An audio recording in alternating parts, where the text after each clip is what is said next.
आप सभी को जय हिंद, नमस्कार, राम राम। मेरा नाम है सौरभ सिंह चौहान और मैं अपने इस YouTube चैनल एकेडमिक्स में आपका स्वागत करता हूं।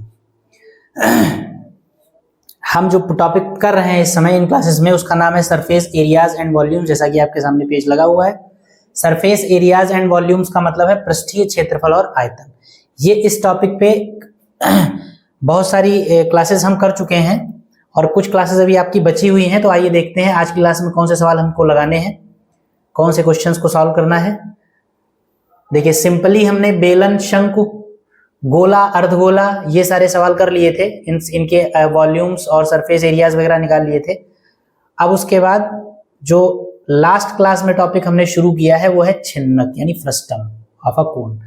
एक शंकु से शंकु का ऊपरी हिस्सा जब काट दिया जाता है, एक शंकु आपको दे रखा है, शंकु का ऊपरी हिस्सा जब काट कर निकाल के अलग कर दिया जाता है तो जो नीचे का शेष रेस्ट पोर्शन बचता है उसको शंकु का छिन्नक यानी फ्रस्टम कहा जाता है।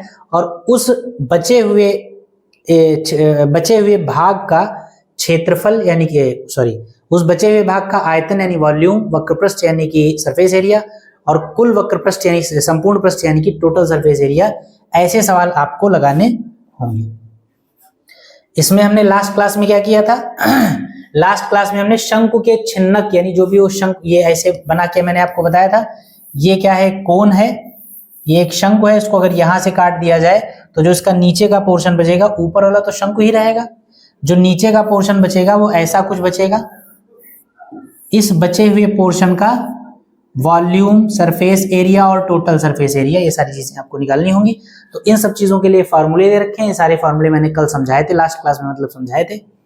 तो बस इन्हीं सारे सूत्रों को प्रयोग करते हुए, इन्हीं फार्मूलों का यूज करते हुए आइए हम चलते हैं अपने आगे के सवालों पर, और जो भी पहला सवाल है आज का उसको सॉल्व करने की कोशिश की जाए। चलिए, आपके सामने सवाल लिखा हुआ है, इसको पढ़िए और समझिए, समझकर सॉल्व करने की कोशिश करिए। क्वेश्चन क्या कह रहा है? क्वेश्चन देखिए, कह रहा है द वाटर ड्रिंकर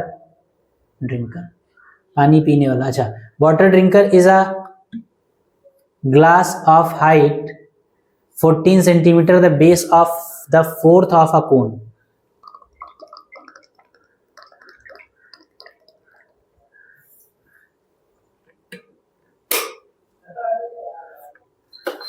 इस सवाल का इंग्लिश वर्जन बहुत ही गलत है, इसको आप हिंदी में ही समझ लीजिए। पानी पीने वाला 14 सेंटीमीटर ऊंचाई का एक ग्लास एक शंकु के छिन्नक के आधार का है। पानी पीने वाला 14 सेंटीमीटर ऊंचाई का एक ग्लास एक शंकु के छिन्नक के आधार का है। आधार का है नहीं, आकार का है।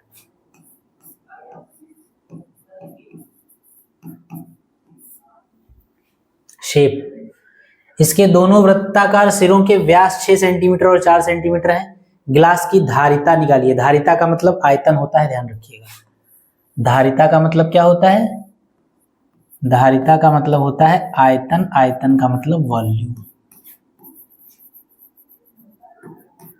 ठीक है, तो सवाल में कुछ दम नहीं है, बिल्कुल फार्मूला बेस्ड क्वेश्चन है। कहा गया है पानी पीने वाला एक ग्लास है, ग्लास का शेप जो है वो शंकु के छिन्नक के जैसा है। यानी शंकु के छिन्नक का मतलब क्या है? ये शंकु है, इसको काट दीजिए तो नीचे का जो ये एरिया बचेगा इस शेप का एक ग्लास है। यानी अगर ग्लास का फिगर आप बनाए तो कैसा बनेगा?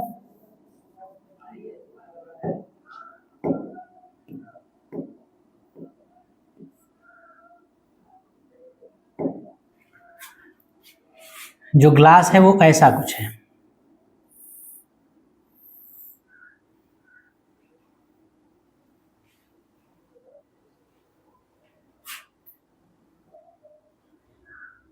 ऐसा भी हो सकता है, इसका उल्टा भी हो सकता है। हो सकता है बड़ा वाला सिरा ऊपर हो, छोटा वाला नीचे हो।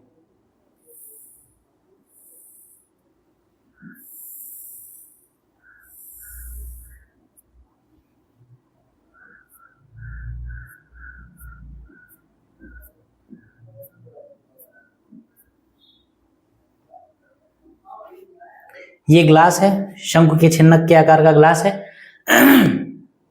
इस ग्लास के दोनों वृत्ताकार सिरे, एक वृत्ताकार सिरा ये है, एक सर्कुलर एंड ये है और दूसरा सर्कुलर एंड ये है। दोनों सिरों का व्यास आपको दे रखा है, यानी कि डायमीटर आपको दे रखा है। तो जब दोनों सिरों का व्यास यानी डायमीटर दे रखा है तो एक 6 सेंटीमीटर डायमीटर है और दूसरा डायमीटर जो है वो कितना है 4 सेंटीमीटर, तो 6 सेंटीमीटर ये नीचे वाला हो जाएगा।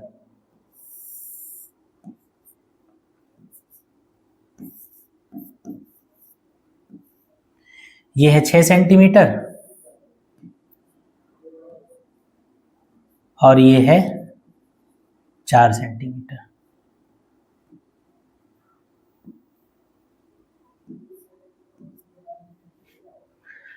अब अगर ये डायमीटर 6 सेंटीमीटर है तो ये रेडियस आपकी हो जाएगी पहली वाली। ये रेडियस कितनी हो जाएगी 6 का आधा, ये 3 सेंटीमीटर हो जाएगी। ये आपकी क्या हो गई R1। दूसरी रेडियस क्या हो जाएगी 4 का आधा, ये 2 सेंटीमीटर हो जाएगी। ये क्या हो जाएगी R2।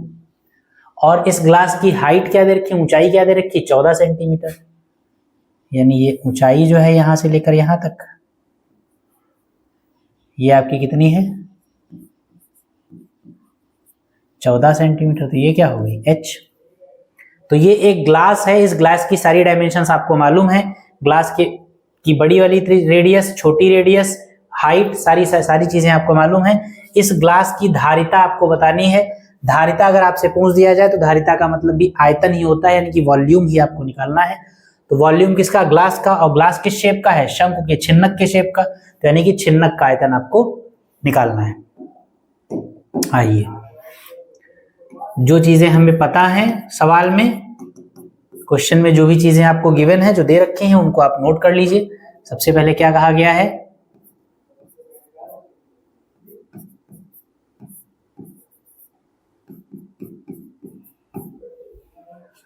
ग्लास के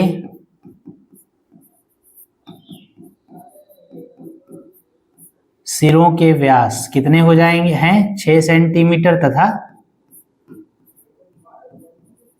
4 सेंटीमीटर लिखेंगे। इसलिए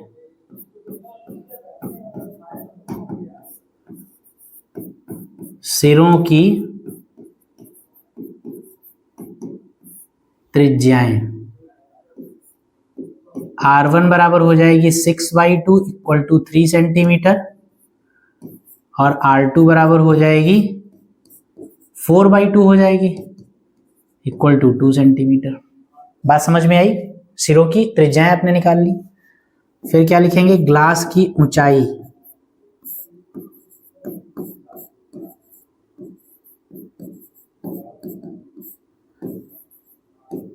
H बराबर 14 सेंटीमीटर। ठीक है, सारी चीजें हमको मालूम है, तो हमको इसका आयतन निकालना है। वॉल्यूम का क्या फॉर्मूला होता है, लिखेंगे ग्लास का आयतन बराबर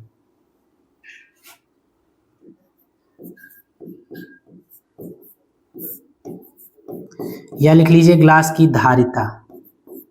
दोनों बातें सेम होती हैं। ग्लास की धारिता का मतलब क्या है, इस छिन्नक का आयतन।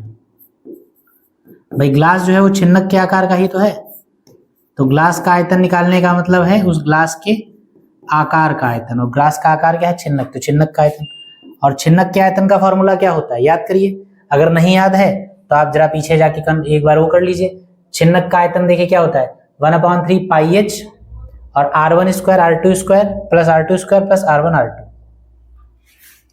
क्या हो जाएगा 1/3 पाई एच ब्रैकेट में R1 square plus R2 square plus R1 R2। ठीक,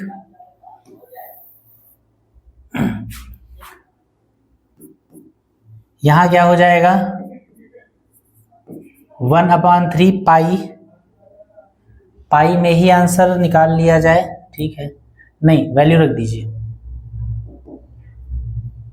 पाई की वैल्यू है आपकी 22/7 इंटू एच का मतलब है 14 और R1 स्क्वायर का मतलब है 3 का स्क्वायर, R2 स्क्वायर मतलब 2 स्क्वायर, R1 R2 मतलब 3 इंटू 2। ये आपका कट जाएगा।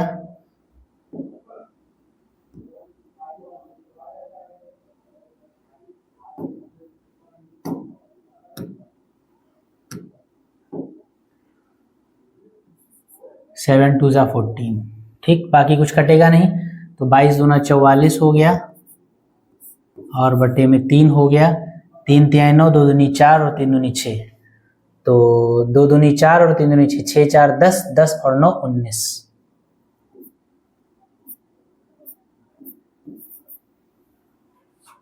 ये 19 हो गया। और आयतन है तो क्योंकि सेंटीमीटर क्यूब रहेगा, ये मल्टीप्लाई कर दिया, 19 चक्कू 76, 7 बचेगा, 19 चक्कू 76, 76 और 7 83, कैंसिल कर दीजिए जो भी हो रहा है। 3 दूनी 6, 2 बचा, 3 सत्ते 21, 2 बचा, 3 अट्ठे 24, 2 बचा, 3 छाक 18, फिर 2 बचा, फिर 3 छाक 18, फिर 2 बचेगा। ये एंड सो ऑन चलता रहेगा इस तरीके से। ये आपका आ गया वॉल्यूम ऑफ ग्लास। इसको नोट कर लीजिए, बस इतना सही था सवाल।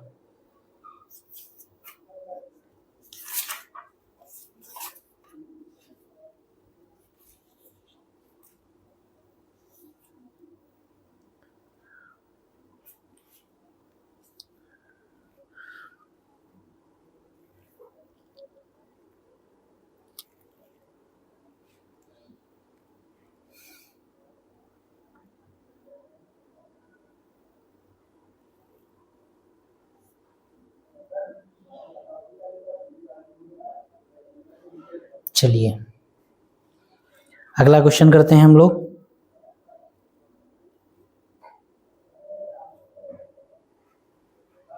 चलिए अगले सवाल पे चलते हैं हम लोग अपने।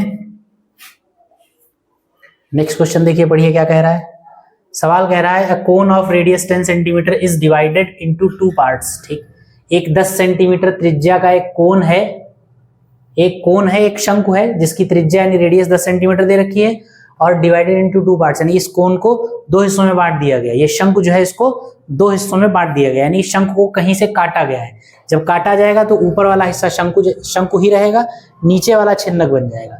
लेकिन सवाल क्या कह रहा है आगे देखिए। A cone of radius 10 centimeter is divided into 2 parts by drawing a plane parallel. By drawing a plane parallel to the base from the midpoint of its axis.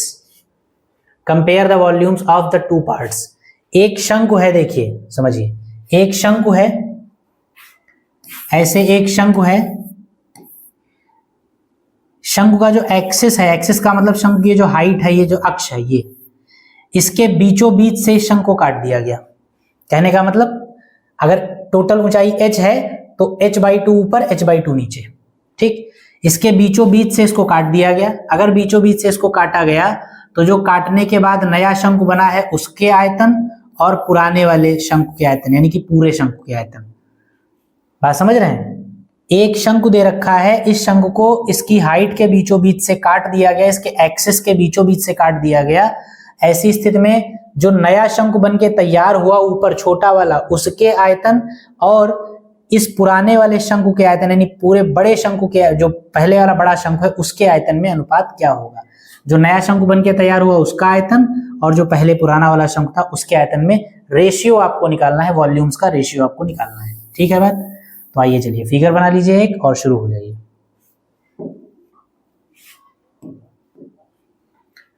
एक शंकु बना लेंगे सबसे पहले।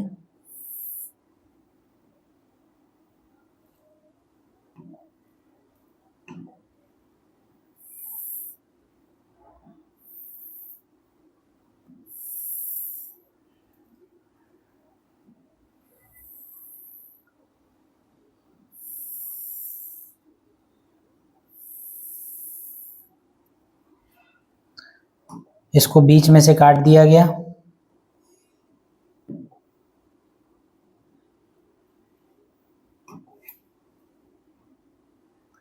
बीचों बीच से काटा गया है तो ये काट दिया गया इसको। जब इसको काटा जाएगा तो ये ऊपर एक नया शंकु बन जाएगा। ठीक है, ये नया शंकु बन गया। इनके नाम रख लीजिए जरा पहले, इनके नाम रख लें पहले कुछ। ये है A, ये B, ये C। ठीक है, और ए बी सी, इसको डी कह दीजिए और इसको ई कह दीजिए और इसको पी कह दीजिए।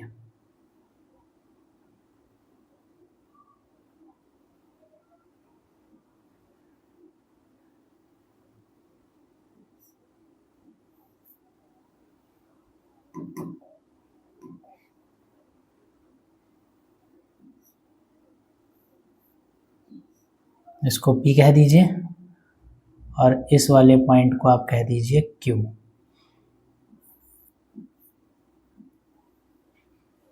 दिख रहा है साफ? दिख रहा है, ठीक है।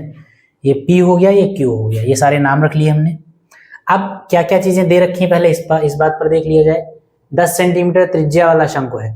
जो पहले शंकु आपको दे रखा है उसकी रेडियस आपको मालूम है 10 सेंटीमीटर है। कितनी है? 10 सेंटीमीटर। यानी ये वाला डिस्टेंस जो है वो आपको पता है।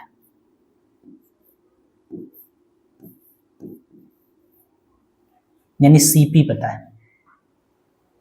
और क्या पता है आपको?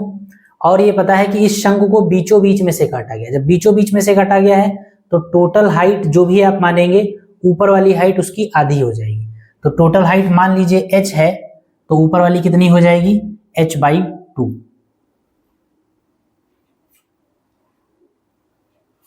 या ऐसे कर लीजिए, और अच्छी बात है, ये अगर टोटल हाइट को 2h मान लीजिए आप, या h ही चलिए मानिए, टोटल हाइट हम कितनी मान लेंगे? h।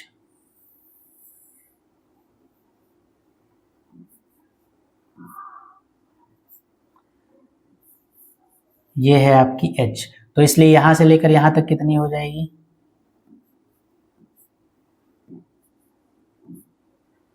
ये हो जाएगी आपकी h/2, ठीक है। टोटल हाइट यानी AP की वैल्यू h है और ऊपर वाले शंकु की हाइट यानी AQ की वैल्यू आपकी h/2 है। यहां तक बात समझ में आई? इसको इंडिकेट करना चाहे अंदर भी कर सकते हैं, अंदर भी बनाना चाहे तो बना सकते हैं, अगर क्योंकि जरूरत पड़ेगी अगर कहीं पे। तो ये आपकी हो जाएगी h/2। चलिए इसको ऐसे रहने, अंदर बहुत गंदा हो जाएगा, फिर बाहर ही रहने दीजिए। अब हमें क्या करना है? दोनों शंकुओं के आयतनों का अनुपात निकालना है। तो आप देखिए, सवाल पे आप सोचते किस तरीके से, जब दोनों शंकुओं के आयतनों का अनुपात निकालना है तो क्या करना है हमको? पहले बड़े वाले शंकु का आयतन जब हम निकालेंगे, तो क्योंकि बड़े वाले शंकु की ऊंचाई हमने h मान ली है, रेडियस हमको मालूम है, तो 1/3 पाई r²h, इससे आपका वॉल्यूम निकलेगा। r भी पता है, h हमने मान ही लिया है, तो बड़े वाले शंकु का आयतन तो निकल आएगा।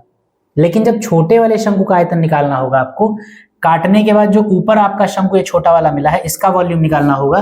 तो इसके वॉल्यूम के लिए भी आप फॉर्मूला लगाएंगे 1/3 पाई r²h, शंकु के आयतन का फॉर्मूला। और वो फॉर्मूला जो आप लगाएंगे तो आपको ऊंचाई 1/3 पाई r²h, r चाहिए h चाहिए, इसका r है QE जो हमको मालूम नहीं है, ऊंचाई है AQ मालूम है हमको h/2। तो ऊंचाई तो पता है लेकिन रेडियस नहीं पता है इसकी। तो यानी वॉल्यूम निकालने का काम शुरू करने से पहले हमको छोटे वाले शंकु की त्रिज्या यानी कि रेडियस निकालनी पड़ेगी। ठीक, बात क्लियर? तो QE किसी तरीके से निकालेंगे। अब QE कैसे निकालेंगे ये आप सोचिए, जरा समझिए, दिमाग लगेगा इसमें थोड़ा सा। पिछली पढ़ाई आपको अपनी इस्तेमाल करनी पड़ेगी, हाई स्कूल की ही, मतलब आपके क्लास में ही जो इसके पीछे चैप्टर्स आप पढ़ चुके हैं। अगर नहीं पढ़े हैं तो संभवतः पढ़ाए जाएंगे, और अगर पढ़ाए जा चुके हैं तो पीछे जाकर आप जरा उनको देख लीजिएगा। नहीं पढ़ाए गए, मैंने भी नहीं पढ़ाए हैं, तो मैं जब पढ़ाऊंगा तब आप उनको देख लीजिएगा। फिलहाल मैं अभी यहाँ पे समझा दूंगा जो भी कॉन्सेप्ट लगेगी। एक चैप्टर आपको पढ़ना है त्रिभुज, ट्रायंगल। क्या नाम है इसका? ट्रायंगल यानी कि त्रिभुज। इसमें ट्रायंगल पर बेस्ड बहुत सारी थ्योरम्स पढ़नी है आपको, त्रिभुज पर आधारित बहुत सारी प्रमेय पढ़नी है। जब वो सारी प्रमेय पढ़ेंगे तो उसमें एक टॉपिक आप पढ़ेंगे समरूपता, इंग्लिश में कहते हैं सिमिलरिटी।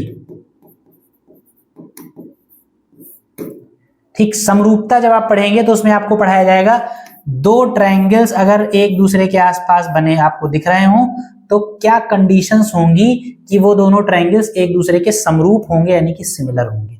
और अगर दो ट्रायंगल सिमिलर हैं तो फिर सिमिलर होने के बाद वो उनके पास क्या क्या प्रॉपर्टीज आ जाएंगी कि अगर ये दोनों ट्रायंगल सिमिलर हैं तो फिर ये वाले दोनों ट्रायंगल्स ये भी कर सकते हैं, ये भी कर सकते हैं, ये भी कर सकते हैं, ये नियम भी इन पे लगेगा, ये भी लगेगा। मतलब अगर दो त्रिभुज आसपास बने हुए हैं, मतलब दो त्रिभुजों की अगर बात की जाए, दो ट्रायंगल्स के कंपैरिजन में कब ऐसा क्या क्या होना जरूरी है कि वो दोनों ट्रायंगल्स सिमिलर ट्रायंगल कह दिए जाएं, समरूप त्रिभुज कह दिए जाएं, और अगर वो सिमिलर ट्रायंगल्स कह दिए जाएंगे तो फिर उनके पास क्या क्या प्रॉपर्टीज आ जाएंगी जिनका वो यूज कर सकते हैं। ठीक, ये सारी बातें आप इस चैप्टर में पढ़ेंगे ट्रायंगल में। इसी चैप्टर की एक समरूपता की कॉन्सेप्ट ही यहाँ पर लगानी है, तो जो कॉन्सेप्ट लगेगी वो मैं आपको बता दूंगा। ओरली अभी मैं बता रहा हूँ, इस बात को आप सुन के थोड़ा सा समझ लीजिए, फिर जब मैं चैप्टर पढ़ाऊंगा तो बहुत डीप बातचीत इन सब विषयों पे होगी। देखिए, दो ट्रायंगल्स अगर बने हों तो वो समरूप कहे जाएंगे, कुछ कंडीशंस इसकी होती हैं। अगर त्रिभुज के तीनों कोण, मतलब मान लीजिए एक ट्रायंगल ए है, दूसरा ट्रायंगल बी है, मान लीजिए ट्रायंगल ए का ये वाला कोण इसके बराबर है, ये वाला कोण इसके बराबर है और ये वाला कोण इसके बराबर, मतलब ट्रायंगल ए का एक कोण ट्रायंगल बी के एक कोण के बराबर है।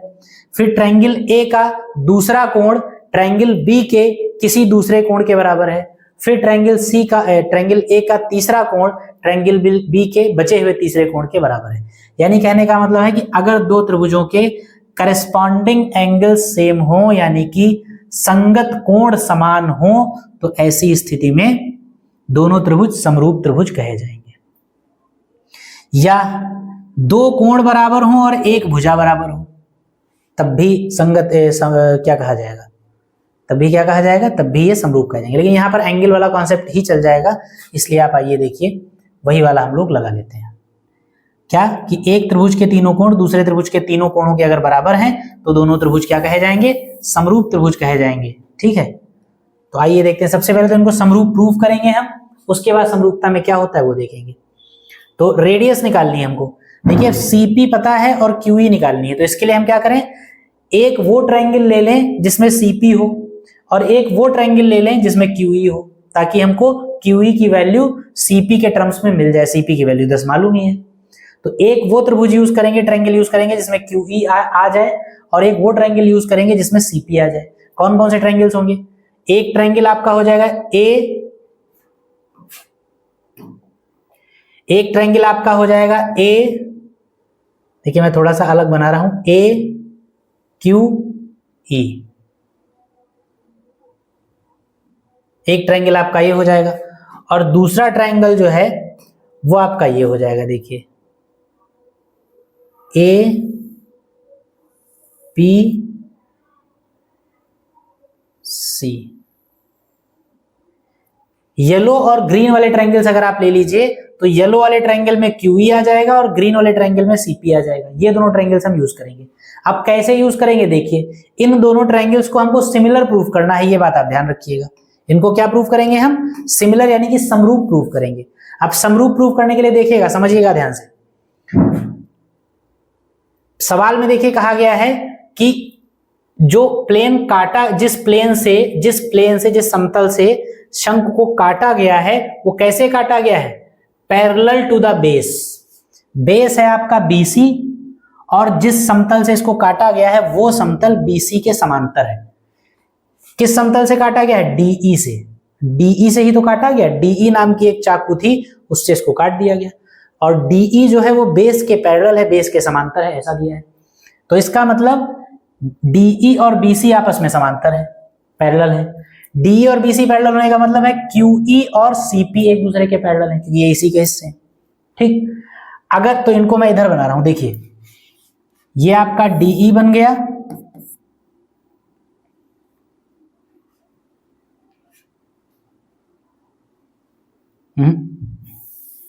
ये ट्रायंगल्स मैं अलग बना दे रहा हूं आपको।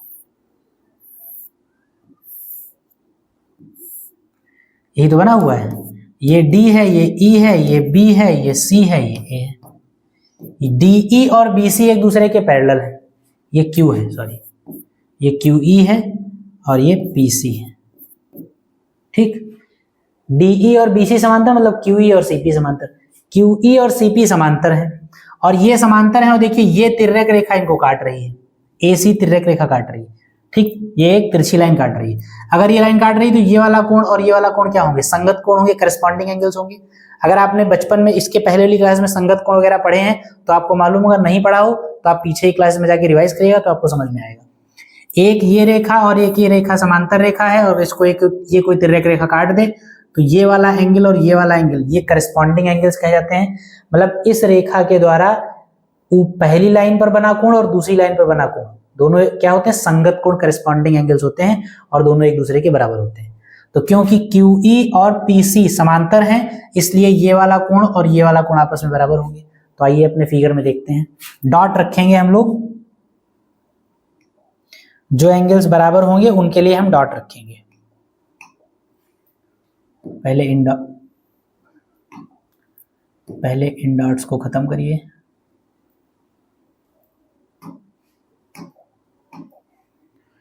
ठीक है, अब डॉट रखे जाएंगे। जरा कौन से कलर से डॉट रख दिए जाएं, जो कलर यूज ना हुआ हो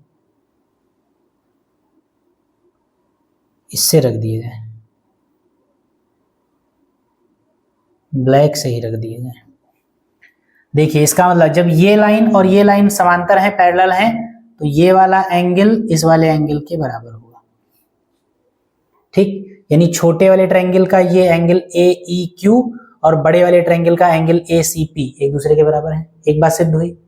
दूसरी बात, ये लाइन क्षैतिज है और ये लाइन ऊर्ध्वाधर है, ये हॉरिजॉन्टल है और ये वर्टिकल है, क्योंकि एक्सिस वर्टिकल होता है आप जानते हैं, और हॉरिजॉन्टल और वर्टिकल के बीच का एंगल हमेशा 90 होता है। तो यानी ये वाला एंगल जो है कितना है, 90, और ऐसे ये वाला एंगल भी कितना है, 90।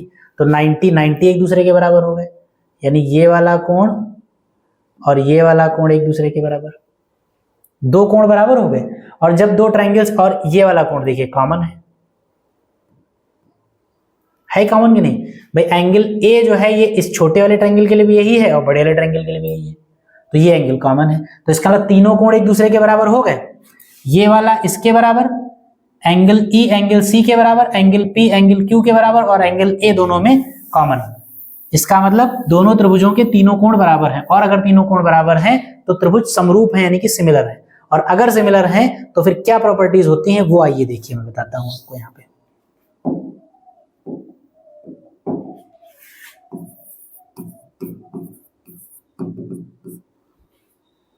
सबसे पहले लिख लीजिए थोड़ी सी बात।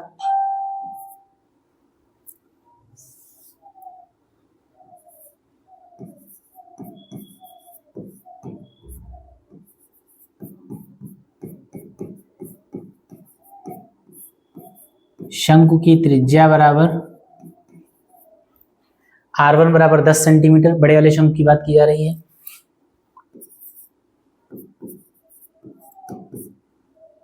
माना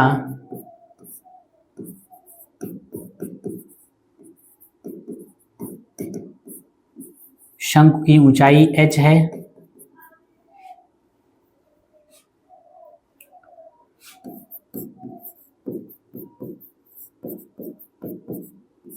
प्रश्नानुसार शंकु को h/2 ऊंचाई से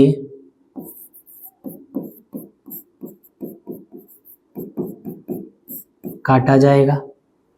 नीचे से h/2 ऊंचाई से काट दिया गया। इसको काटने पर जो नया शंकु बना उसकी ऊंचाई लिख लें।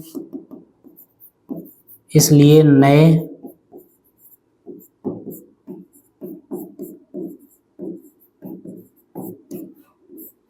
शंकु की ऊंचाई कितनी हो जाएगी, h minus h/2, that is h/2। नए वाले शंकु की ऊंचाई भी कितनी हो जाएगी, h/2। और ये क्या है, AQ। इस शंकु की ऊंचाई कितनी है,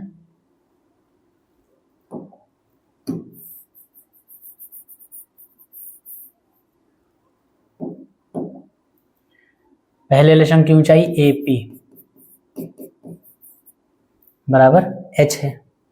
रेडियस जो 10 सेंटीमीटर है वो क्या है, CP या PC। जितनी बातें दे रखी थी वो सारी हमने लिख ली। अब हम दोनों त्रिभुजों को जो समरूपता हमने जो इनकी सिद्ध की है उसको लिखेंगे। तो लिखेंगे त्रिभुज AQE तथा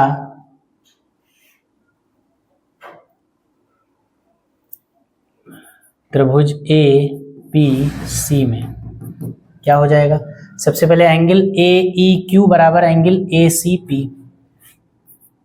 एंगल ए ई क्यू बराबर एंगल ए सी पी, और क्यों बराबर है तो आप ब्रैकेट में लिख देंगे संगत कोण हैं, इंग्लिश वाले करस्पॉन्डिंग एंगल्स। फिर उसके बाद एंगल ए क्यू ई बराबर एंगल ए पी सी, मतलब ए क्यू ई ये वाला कोण और फिर ए पी सी यानी ये वाला और ये वाला, एंगल ए क्यू ई बराबर एंगल ए पी सी। क्यों बराबर हैं? क्योंकि दोनों 90 डिग्री हैं। और एंगल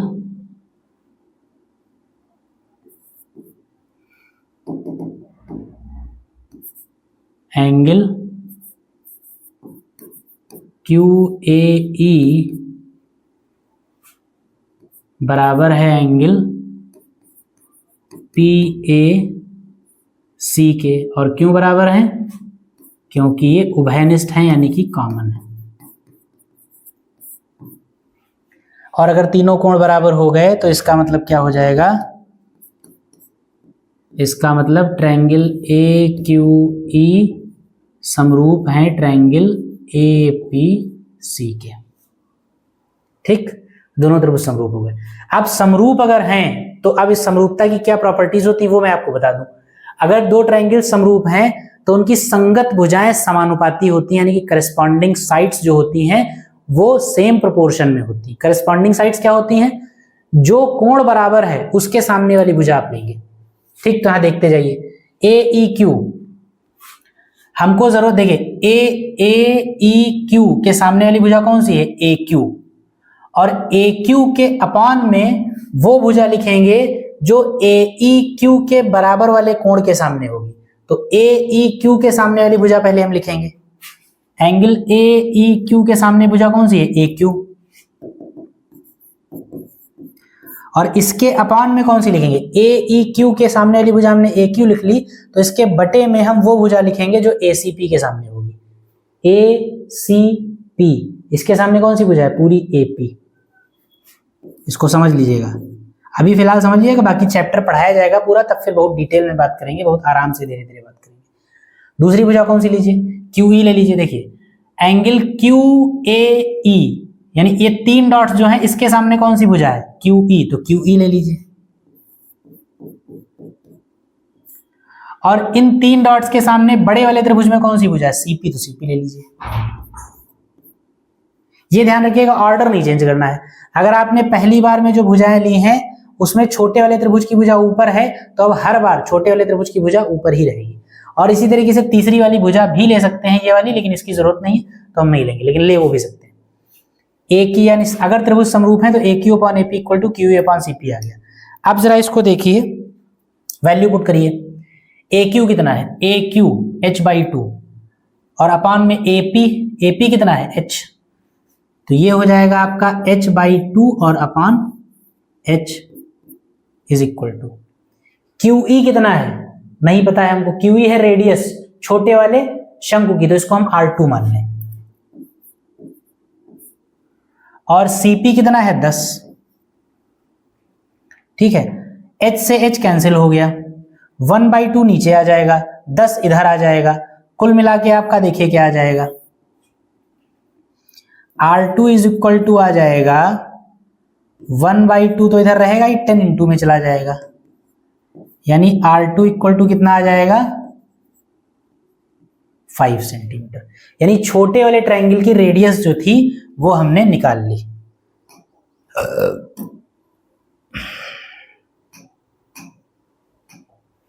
छोटे वाले ट्रायंगल की जो रेडियस थी वो हमने निकाल ली। कितनी आ गई?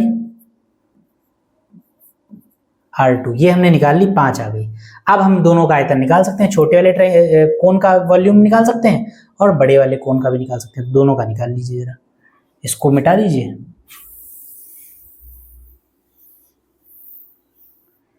और शुरू करिए।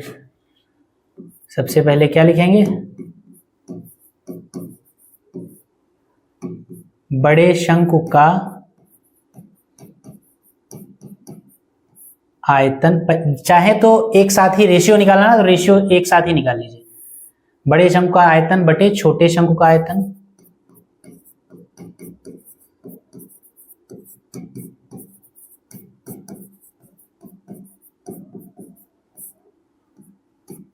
बराबर दोनों ही छोटे और बड़े का निकालना है, बड़े छोटे का निकालना है, दोनों भागों के आयतनों के अनुपात, तो कोई भी पहले कर लीजिए। बड़े शंकु का आयतन और छोटे शंकु के आयतन का रेशियो निकालना है, अनुपात निकालना है, तो हम क्या करेंगे, बड़े शंकु के आयतन का फॉर्मूला क्या होगा, 1/3 पाई r1 स्क्वायर h1, और छोटे का क्या होगा, 1/3 पाई r2 स्क्वायर h2। इसको v1 कह दीजिए, इसको v2 कह दीजिए। 1/3 पाई 1/3 पाई कट गया। r1 स्क्वायर का मतलब है, r1 कितना है, बड़े वाले शंकु की रेडियस देखिए वहां लिखिए 10 का स्क्वायर इंटू h1 कितना है, h1 मतलब बड़े वाले की ऊंचाई, और बड़े वाले की ऊंचाई मानी है आपने h। r2 5 आया है तो 5 का स्क्वायर और इंटू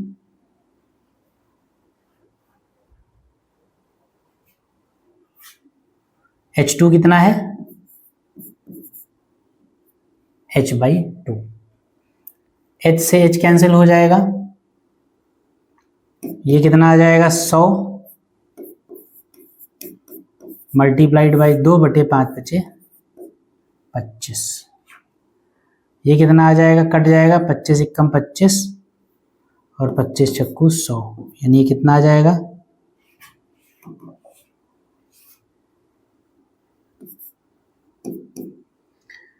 4 दूनी 8, 8/1, यानी आप कहेंगे v1 रेशियो v2 जो है वो 8:1 है। बात समझ में आई, 8:1।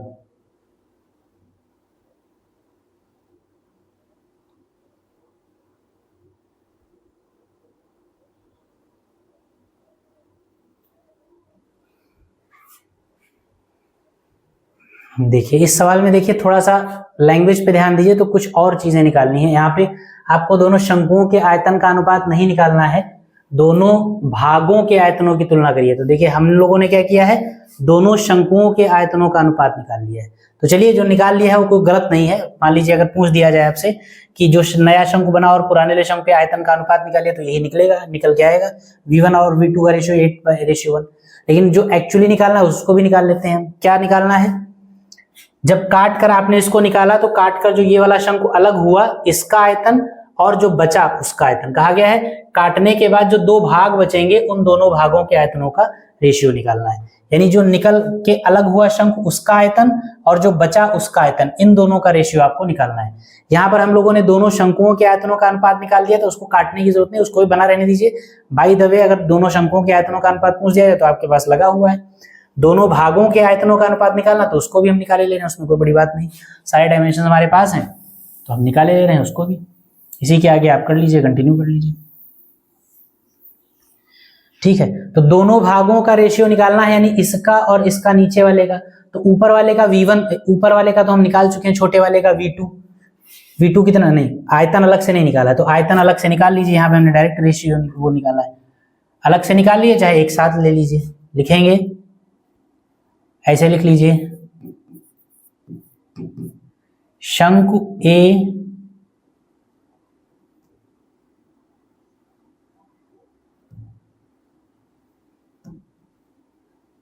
ऐसे लिखेंगे,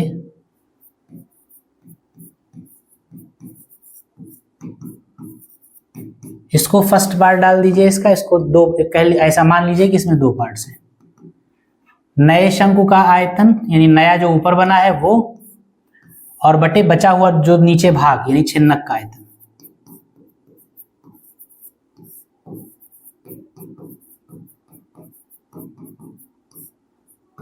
क्या हो जाएगा, नए शंकु का आयतन 1/3 पाई r1 square h r2 square, sorry या r स्क्वायर ही रखिए इसमें, r1 r2 उसमें करेंगे छिन्नक में, 1/3 पाई r स्क्वायर h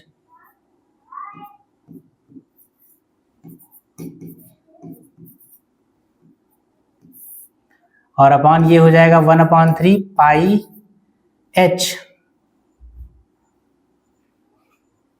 इसको कैपिटल H कर लीजिए, नीचे वाला है ये जो हाइट है इसको आप क्या मान लीजिए, कैपिटल H। छिन्नक के लिए हमने ये ऊंचाई कैपिटल H मान ली, तो कैपिटल H, और फार्मूला होता है r1 square plus r2 square plus r1 r2, और ये r2 है तो इसको आप r2 ही रखिए, ठीक है। और इसको आप क्या रखिए,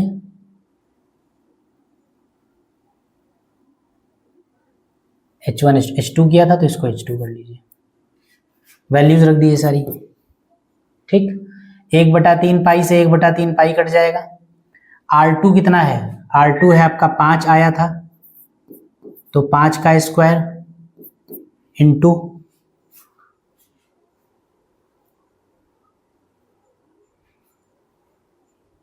5 का स्क्वायर इंटू h2 कितना है, h2 h/2 है, अपॉन कैपिटल H कितना है, कैपिटल H कितना है, ये भी h/2 होगा, पूरा h है, ऊपर वाला h/2 निकल गया तो नीचे भी h/2 बचा, तो ये भी आपका हो गया h/2। ब्रैकेट के अंदर r1 स्क्वायर का मतलब 10 का स्क्वायर प्लस 5 का स्क्वायर प्लस 10 इंटू 5,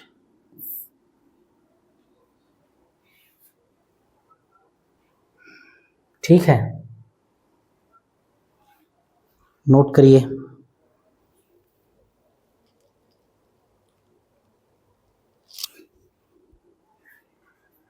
चलिए h से h कैंसिल हो गया, ये 2 नीचे आएगा, ये 2 ऊपर चला जाएगा, तो ये भी कैंसिल हो जाएगा, 2 से 2, 5 बचे, ये 25 हो जाएगा, बटे में कितना आएगा 100, और ये 50 और ये 25, तो 100 50 150, 150 25 175,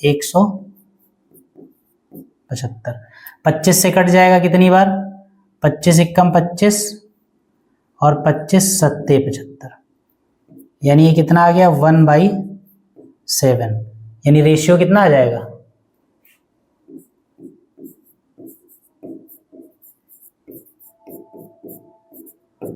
अनुपात जो आपसे पूछा जा रहा है वो कितना आ जाएगा 1:7। इस तरीके से आपका जो पूछा गया सवाल में वो भी आ गया। तो दोनों ही चीजें मान लीजिए आप, इस सवाल में 2 पार्ट्स थे, ये पूछा गया था, आप ये मान लीजिए कि एक शंकु है, इसको बीच से काटा गया है, तो आपसे पूछा गया कि जो नया शंकु बना और जो पुराना शंकु था उन दोनों के आयतनों का अनुपात बताइए, तो उन दोनों के आयतनों का अनुपात अगर पूछ जाए तो ये है। और जो शंकु को, एक बड़े से शंकु को बीच से काटने पर शंकु के जो 2 हिस्से हुए, जो 2 भाग हुए, 2 पार्ट्स हुए, उन दोनों पार्ट्स के वॉल्यूम्स का रेशियो अगर आपको निकालना हो तो ये हो जाएगा, ऊपर वाले शंकु का आयतन 1 हो जाएगा और नीचे वाले शंकु इसके छिन्नक का आयतन अलग निकाल लेंगे, फिर दोनों का रेशियो कर लेंगे तो ये आ जाएगा 1/7, ठीक। तो दोनों ही चीजें सही हैं, दोनों ही पार्ट, 2 पार्ट्स अगर है तो आप ऐसे लगा लीजिए। तो इस सवाल को लिखिए, फिर देखते हैं क्या टाइम हुआ है। हाँ, टाइम हो गया है मतलब भर का, तो इसको नोट करिए, स्क्रीनशॉट वगैरह जो भी लेना है ले लीजिए, और देखते हैं अगला सवाल क्या है, कितना बड़ा है। अगर एक शंकु की ऊंचाई 30 सेंटीमीटर है, ऊपरी सिरे से आधार के समांतर एक तल से एक छोटा शंकु काट लिया जाता है, यदि इसका आयतन दिए गए शंकु के आयतन का 1/27वां भाग हो तो आधार से कितनी ऊंचाई पर यह काटा गया है, आधार से कितनी ऊंचाई पर यह काटा गया है। इसमें भी थोड़ा सा टाइम लगेगा इसको भी लगाने में, क्योंकि इसमें भी वही सिमिलैरिटी थ्योरम लगेगी, ठीक है, सिमिलैरिटी थ्योरम लगेगी, तो इसको लगाने में भी थोड़ा समय ज़्यादा जाएगा, इसलिए क्लास फिर बहुत बड़ी हो जाएगी, 1 घंटे के ऊपर निकल जाएगी। तो हम क्या करते हैं, इस सवाल को फिर अगली क्लास में हम लोग लेंगे, और अभी आज यहीं तक रखते हैं आज की क्लास में। ये सवाल लिखिए और ऐसे ही सवाल आप और अपने किताबों से लगाते रहिए, और फिर बाकी के सवाल फिर हम लोग अगली क्लास में करेंगे। और तब तक आप पढ़ते रहिए और चैनल को लाइक शेयर सब्सक्राइब करते रहिए कंटिन्यूसली ऐसे ही, और चैनल पर अपना सपोर्ट अपना बनाए रहिए, ताकि ऐसे ही हम मेहनत से बेहतरीन कंटेंट आपको देते रहें, और होपफुली आगे हम लोग इसी तरीके से एक साथ चलते रहेंगे। तो चलिए ठीक है, फिर मिलते हैं हम लोग अगली क्लास में, तब तक के लिए आप सभी को जय हिंद।